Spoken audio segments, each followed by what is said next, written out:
बहुत समय पहले की बात है। एक जादुई जंगल में बातचीत करने वाले जानवरों से भरी एक जगह पर एक जिज्ञासु छोटा सा खरगोश सम्मी रहता था। सम्मी के पास बड़ी चमकीली आंखें थीं जो हमेशा हैरानी से भरी रहती थीं और उसे जंगल के हर कोने को खोजने में बहुत खुशी मिलती थी। एक धूप वाले सुबह जब सम्मी डाल से डाल उछाल रहा था, उसने देखा कि कुछ जानवर एक चमकीले तालाब के आसपास इकट्ठा हो रहे थे। उत्सुकता से भरे हुए सम्मी ने तालाब की ओर जल्दी से दौड़ा। उसके आश्चर्य को देखते ही उसने जाना कि तालाब जादुई है। इसका पानी उसे वो इच्छा पूरी करने की शक्ति प्रदान कर सकता है जो इसे पीता है।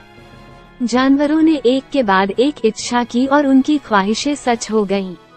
एक खरगोश ने अंगूरों की अनंत खाद्य सामग्री की इच्छा की और अचानक पास ही अंगूर बगीचा उगाया। एक बुद्धिमान बूढ़ा उल्लू ने ज्ञान की इच्छा। सम्मी अपनी उत्सुकता को नियंत्रित नहीं कर पा रहा था और उत्साह से तालाब की ओर दौड़ा। उसने अपनी छोटी सी पैर को पानी में डालकर अपनी इच्छा की थी। मुझे उड़ाने की क्षमता चाहिए, उसने आशा के साथ बोला।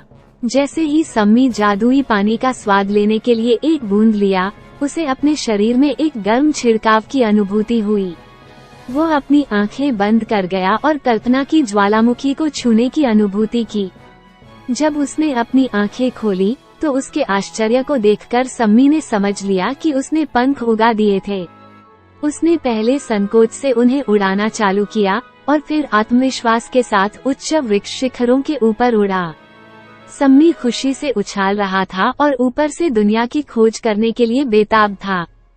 उस दिन के बाद सम्मी जंगल का सबसे प्यारा उड़ने वाला खरगोश बन गया। वह हवा में झूल रहा था, पेड़ से पेड़ तक फ्लाइट कर रहा था और सभी जानवरों के साथ अपने यात्राओं की कहानियां साझा कर रहा था। जादुई तालाब ने उसे सिर्फ उड़ान ही नहीं दी थी, बल्कि कहानी सुनाने की भी क्षमता प्रदान की थी। सम्मी की कहानियां अन्य जानवरों को बड़े सपने देखने और खोजने की प्रेरणा देती थीं। जादुई तालाब जहां जानवर अपनी आशाएं, सपने और अपनी यात्राएं साझा करते थे। इस प्रकार उड़ने वाले खरगोश सम्मी दुनिया की खोज करने, खुशी और आश्चर्य बिखेरने के लिए आगे बढ़ता रहा। और जब भी उसे प्रेरणा की जरूरत होती, वह जादुई तालाब की ओर लौटता, जानता कि उसकी माला हमेशा उसे मार्गदर्शन करेगी। समाप्ति।